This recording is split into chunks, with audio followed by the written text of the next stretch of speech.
India plus media news में स्वागत है आप सभी का। ठगी के मामले रुकने का नाम नहीं ले रहे हैं। ताज़ा मामला राजधानी दिल्ली के उत्तम नगर इलाके का है, जहाँ रहने वाले इकराम अंसारी सरकारी नौकरी दिलाने के नाम पर एक महिला और उसके सीनियर ऑफिसर 1,30,000 लाख रुपए ठग लिए। राजधानी दिल्ली के उत्तम नगर इलाके के रहने वाले इकराम अंसारी ने बताया कि 9 महीने पहले वो नौकरी की तलाश में था और अपने दोस्त प्रिया के जरिए गायत्री नाम की एक महिला से मिला। गायत्री उन्हें माया दुबे नाम की एक महिला से मिलवाया। माया दुबे ने कहा कि वह मंत्रालय में सरकारी नौकरी लगवाने का काम करती है। माया ने बताया क्योंकि सीनियर रवि डगल को देने पड़ते हैं मंत्रालय में नौकरी लगवाने के लिए, लेकिन इकराम अंसारी के पास इतने पैसे नहीं थे, तो सारा मामला 1,30,000 में तय हुआ। इकराम अंसारी ने माया दुबे के अकाउंट में पैसे ट्रांसफर करने शुरू किए, जिसका सारा सबूत इकराम अंसारी के पास मौजूद है। लेकिन धोखे से माया दुबे ने इकराम अंसारी को एक प्राइवेट कंपनी में नौकरी पर लगवा दिया, जहां पर उन्हें 28,000 तनख्वाह पर ऑफर लेटर भी देकर नौकरी पर रखा गया। लेकिन 2 महीने बाद बिना किसी वजह के इकराम अंसारी को नौकरी से बिना 2 महीने की सैलरी दिए निकाल दिया गया। जब इकराम ने माया दुबे के नरेला ऑफिस पर अपने साथियों के साथ जाकर पैसे मांगने शुरू किए, तो माया दुबे गाली गलौज और धमकियां देने पर उतर आई। साथ ही माया दुबे ने इकराम अंसारी को जान से मरवाने की धमकी भी दी और साथ ही कहा कि मेरा और मेरे सीनियर ऑफिसर जो कि मंत्रालय में ऑफिसर की पोस्ट पर हैं, कोई उनका कुछ नहीं बिगाड़ सकता, क्योंकि हमारी पहुंच बहुत ऊंचे लेवल पर है और पुलिस भी हमारा कुछ नहीं कर सकती। इकराम ने उत्तम नगर थाने में शिकायत दी, पर 4 महीने बाद बिना किसी कार्रवाई के केस को बवाना थाने में ट्रांसफर कर दिया गया, लेकिन अब तक कोई कार्यवाही नहीं की गई। इकराम ने सार्थक कर मीडिया का सहारा लिया और न्याय की मांग की। अब देखना यह होगा कि क्या पुलिस प्रशासन माया दुबे को लाखों की ठगी करने के जुर्म में उस पर कार्यवाही करता है, या फिर पुलिस भी भ्रष्टाचारियों के हाथ बिक जाएगी। क्या नाम है भैया आपका? मोहम्मद इकराम अंसारी। अंसारी जी, क्या घटना घटी है आपके साथ? वो पूरी घटना एक बार आप बता दीजिए।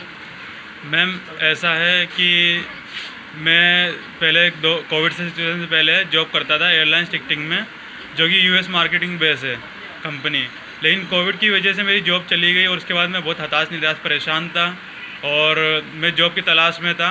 उसी दरमियान में मुझे मेरी फ्रेंड के थ्रू गायत्री नाम की लेडीज़ मिली, जो कि कोविड टीकाकरण करती है, और वहाँ पे उसके बाद मैं गया उसकी डिस्पेंसरी में, तो उसने मेरे से बोला है गायत्री माया दुबे नाम की लेडीज़ है, जो कि बवाना में रहती है, डॉक्यूमेंटेशन का काम है, आधार कार्ड का ऑफिस है उसका।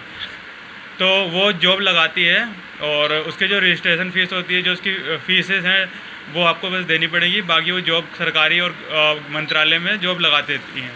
तो फिर वो क्योंकि वो एक निष्ठा वाली पोस्ट पे हैं और डॉक्टर हैं, तो मैं उन पर भरोसा करके बवाना गया। बवाना जा करके उनके ऑफिस गया मैं, और मैं वहाँ पर बातचीत करी मैंने। उन्होंने मुझे बताया आपको किस टाइप की जॉब चाहिए, आपको सरकारी चाहिए और प्राइवेट चाहिए, मंत्रालय में चाहिए, टेंडर बेस चाहिए, परमानेंट चाहिए। तो मैंने बोला कि आपकी फ़ीस क्या है, आपकी जो फीसेस होती है उस हिसाब से बताइए, मैं आपको बताता हूँ। तो उन्होंने बोला कि सरकारी में आपके 2.5-3 लाख रुपए खर्च हो जाएंगे, और आपको टेंडर बेस पे 3 साल कॉन्ट्रैक्ट बेस पे अगर जॉब दिलवाते हैं मंत्रालय में, तो आपके 28,000 रुपये सैलरी होगी। इसके लिए आपको 1.5 लाख रुपये देना पड़ेगा। तो मैं 1 महीने तक मैंने उसको कोई जवाब नहीं दिया, क्योंकि 1.5 लाख रुपये बहुत ज़्यादा थे मेरे लिए वो रकम। तो फिर उन्होंने कैसे सेटलमेंट करके 1.30 बोला मुझे, और मेरे को फिर मेरे से 30,000 रुपये टोकन अमाउंट लिया। और वो टोकन अमाउंट जब मेरे से लिया, तो उन्होंने मुझे 3-4 जगह इंटरव्यू के लिए भेजा, लेकिन वो सब फेक जगह थी। मेरे को इंटरव्यू के लिए बहुत परेशान हुआ मैं। फिर मैंने उनको पीछे पड़ा, तो उन्होंने मुझे जैसे तैसे करके 30,000 की पेमेंट लेते लेते मेरे से 1 लाख रुपये ले लिए। और NHAI national highway authority of India के ऑफिस है, वहाँ उन्होंने मुझे भेजा, और फिर 30,000 रुपये उसके बाद लगवाने के बाद लिया, ऑफर लेटर फेक बना के दिया। तो मैंने बोला मैम ये किस तरीके की जॉब है? तो बोला आप मेरे पर भरोसा करिए, जो हम ऐसी जॉब नहीं लगवाते। हमारे जानने में हमारे जो सीनियर हैं, सर हैं, जो कि ये जॉब बताते हैं, वो बहुत ऊंचे लेवल पर गस्टर ऑफिसर हैं, और उनका नाम रवि दुग्गल है। तो उनको मैंने इतना पैसा दिया, फिर उन्होंने 2 महीने में उससे जॉब करवाई, 28,000 रुपये सैलरी बता के पर मंथ, और 1,80,000 रुपये मेरे ऐसे बन गए। फिर मैंने उनसे अपना पैसा बैक मांगा, तो उन्होंने नहीं दिया, बहाने बनाते नहीं। उन्होंने बोला मैं यहाँ हूँ। तो एक दिन मैं उनके ऑफिस में जा धमका, और वहाँ पे मैंने उनसे बोला आप मेरे झूठ बोल रहे थे, आप बोल रहे थे मैं कलकत्ता में, लेकिन आप अपने ऑफिस में, मुझे मेरा पैसा चाहिए 180, जो मैंने आपको 1.30 जो मेरा जॉब 1.30 जो जॉब के लिए दिया था, और जो 2 महीने मैंने सैलरी जो जॉब करी उसकी सैलरी चाहिए मेरे को। तो उन्होंने मेरे से बोला कि तेरी इतनी औकात है तो पैसे मेरे से ले सकता है, मैं तेरे को झूठे रेप केस में फंसा दूंगी और ज़िंदगी जेल में सड़ता रहेगा। तुझे पता है लेडीज़ की ताकत और मेरे बहुत जानने में है, बहुत पावर है मेरे अंदर। तो फिर मैं डर के उधर से आ गया और फिर इस तरीके से चलता रहा और मैं अभी तक मेरे को पैसे नहीं दिए, बस धमकी मिलती रहती है। 1,30,000 जो आपने दिया है, ये कैश दिया है या बैंक अकाउंट? बैंक अकाउंट में दिया है, मेरे पास पूरी उसकी डिटेल है। सारी जो पेमेंट है अलग अलग लोगों को ट्रांसफर करी है आपने या किसी एक ही जन को, एक ही शख्स को मैंने ट्रांसफर किया जो कि है माया दुबे। इकट्ठी 1,30,000 दिए है या किस्तों में आपने दिए हैं पैसा? 30 किस्तों में दिया, 30,000 40,000 ऐसे करके मैंने दिया है। आपने बताया कि जो 30,000 रुपये आपने दिए उसके बाद आपको उनके ऊपर भरोसा नहीं हुआ दोबारा में, जो उन्होंने इंटरव्यू के लिए जहाँ आपको भेजा वो आपको फ्रॉड लगे, लेकिन फिर भी आपने दोबारा अमाउंट क्यों दिया? क्योंकि सर मेरा एक 30 फंस चुका था पैसा, जो कि मेरे लिए छोटा अमाउंट नहीं था। उसने मेरे को भरोसा, मुझे मेरे पास भरोसा करने के अलावा कुछ रह ही नहीं गया था, क्योंकि 30 डूबता, क्योंकि 30 जब लिया तो अगले दिन इंटरव्यू के लिए भेजा, मुझे 30,000 रुपये उसी टाइम और ले लेते, 60,000 रुपये हो गए थे। मैंने सोचा अब बची बात इतने की है, भरोसा करना पड़ेगा क्योंकि इसमें गायत्री इन्वॉल्व है जो कि डॉक्टर है पैसे से, जो कहाँ भाग जाएगी, माया का ऑफिस है वो कहाँ भाग जाएगा। इस केस में और कौन कौन इन्वॉल्व है? माया दुबे, गायत्री और उनके जो चलाते हैं, जो सूर्य संगठन चलाते हैं, रवि दुग्गल, उनके सूर्य संगठन के संस्थापक हैं और उसके चेयरमैन हैं, और वो होम मिनिस्ट्री में एक पोस्ट रखते हैं ऊंची। जी, जितने भी लोगों का आपने नाम लिया है, क्या आप इनसे बाई फेस मिले हैं? जी, मैं गायत्री से बाय फेस मिला हूँ, माया दुबे से बाय फेस मिला हूँ, लेकिन अभी तक रवि दुग्गल से बाय फेस नहीं मिला मैं। तो आप उनका नाम जो ले रहे हैं, रवि दुग्गल, सूर्य संगठन, तो उन्होंने क्या अपने ऑफिस में बुला करके आपसे पैसे लिए या फिर कोई प्रूफ ऐसा कि जो साबित कर सके कि रवि दुग्गल भी इन्वॉल्व है इसके अंदर? नहीं, उन्होंने अपने ऑफिस नहीं बुलाया क्योंकि वो एक रिप्यूटेड पोस्ट पे हैं, वो पोस्ट की आड़ में और माया दुबे की आड़ में वो ये सब काम करते हैं।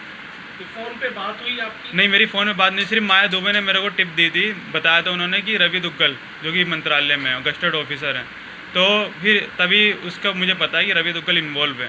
तो कभी आपसे रवि दुग्गल से कभी आपकी सीधे बात नहीं हुई? सीधे बात नहीं मेरी रवि दुग्गल से सिर्फ कभी। उनके नाम लेने मात्र से आप उनको इस चीज़ में इन्वॉल्व कर रहे हैं या बोल रहे हैं कि वो इसमें इन्वॉल्व हैं? और जिस प्रकार आप बता रहे हैं, धमकी किसने दी और क्या क्या दी? माया दुबे ने मुझे धमकी दी कि मैं अगर मेरे पास आता रहेगा तो मैं तुझे रेप केस में, जो कि बहुत लोगों में मैं बहुत टॉर्चर कर चुकी हूँ, रेप केस में फंसा दूंगी तुझे और जेल भिजवा दूंगी, छूट नहीं पाएगा मुझे। अगर मेरे को ज़्यादा दिक्कत है मरवा भी सकती हूँ मैं तुझे, मेरे को कोई किसी चीज़ की टेंशन नहीं है। अंसारी जी, जैसा आपने बताया कि माया दुबे ने बताया कि रवि दुग्गल एक ऑफिसर है जो कि मंत्रालय में काम करते हैं, मंत्रालय में एक अच्छी पोस्ट पर हैं, क्या कभी आपने उनसे ये नहीं कहा कि मुझे फ़ोन पर कभी रवि दुग्गल जी से बात करा दो? मैम, मैं फ़ोन पे कैसे कहता, जब मुझे पैसा दे चुका हूँ अपना, अब तो मुझे दब के रहना पड़ेगा ना, कम सवाल में ही काम चलाना पड़ेगा मुझे। अच्छा, रवि दुग्गल जी को आप पहले से जानते हैं या फिर माया दुबे के जरिए आप उनका नाम सुने? माया दुबे के जरिए नाम सुना है और मेरे पास फ़ोटो भी है रवि दुग्गल की।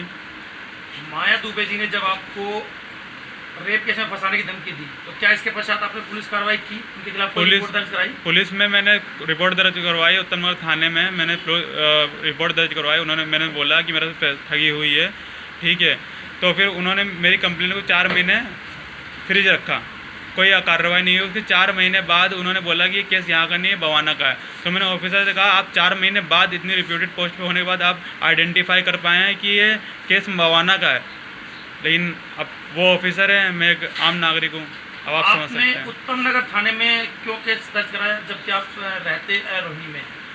सर, अगर उत्तम नगर थाने में मैंने केस दर्ज करवाया तो दर्ज होने लायक था तभी तो करवाया मैंने, पुलिस ऑफिसर ने कहा। तो बवाना थाने में दोबारा आपने कोई FIR दी?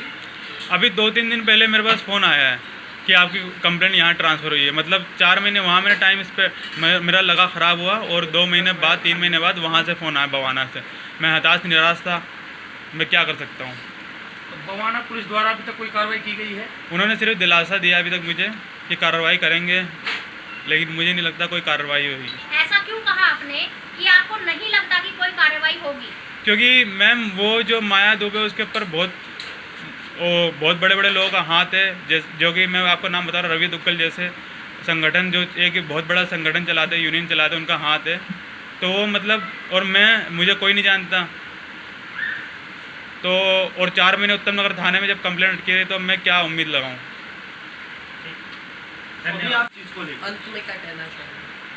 मुझे बस इंसाफ चाहिए, मुझे मेरा पैसा चाहिए और उन लोगों को सबको जेल हो ताकि आगे से किसी भी इंसान को, किसी मासूम को, किसी भी शोषित व्यक्ति को ना फंसा सकें और किसी गरीब को पैसा ना मारे।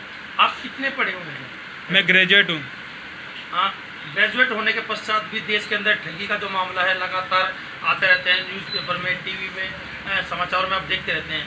आप क्या कहेंगे आगे युवा लोगों को कि वो सावधान रहें और जो आपके साथ हुआ वो किसी और के साथ ना हो? मैं बस युवाओं से ये कहूँगा कि आप प्लीज़ किसी को भी पैसे मत दीजिए, रजिस्ट्रेशन फ़ीस करके 5,000 रुपये मत दीजिए, क्योंकि अब 5,000 रुपये आप जब रजिस्ट्रेशन फ़ीस देते हैं तो आप सोचते हैं ये छोटा अमाउंट है, लेकिन वो छोटा अमाउंट कर करके 5, 10, 15, 20 वो आपको इतना फंसा देते हैं कि आप वो लाखों में पेमेंट चली जाती है और आपको सिर्फ आपके पास पछताने के अलावा कुछ नहीं रह जाता। Thank you.